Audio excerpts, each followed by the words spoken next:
বাংলাদেশের রূপালী পর্দার একসময়ের জনপ্রিয় নায়িকা শাবনূর এখন স্থায়ীভাবে বসবাস করছেন অস্ট্রেলিয়ার সিডনিতে। কাজ ছাড়া দেশে খুব একটা আসেন না তিনি, তবে এবার একেবারে নীরবেই ঢাকায় এসেছিলেন এই নায়িকা। আবার ফিরে গেছেন মাত্র ৮ ঘন্টার মাথায়।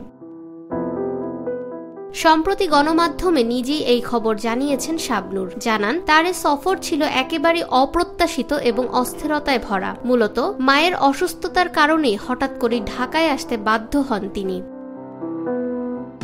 শাবনূর বলেন, ১ মাস ধরে মা শারীরিক সমস্যায় ভুগছিলেন। ঢাকার বিভিন্ন হাসপাতালে চিকিৎসা করিয়েও উন্নতি হয়নি। ২৮শে মার্চ তার শারীরিক অবস্থার এতটাই অবনতি ঘটে যে কথা বলার শক্তিও হারিয়ে ফেলেন। তখনই সিদ্ধান্ত নেই যেভাবেই হোক তাকে নিয়ে অস্ট্রেলিয়ায় ফিরে যাব। তিনি আরও জানান, সেই রাতেই এক কাপড়ে টিকিট কেটে একা রওনা দেন ঢাকার উদ্দেশ্যে। ঢাকায় পৌঁছেই মাত্র কয়েক ঘন্টার মধ্যে মায়ের জন্য লাগেজ গুছিয়ে আবার সিডনির পথে উড়াল দেন।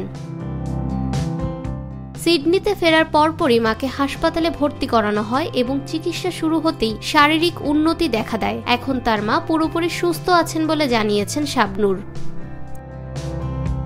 ফাহমিদা বিনতে আনোয়ার, নিরপেক্ষ নিউজ ডেস্ক, ঢাকা।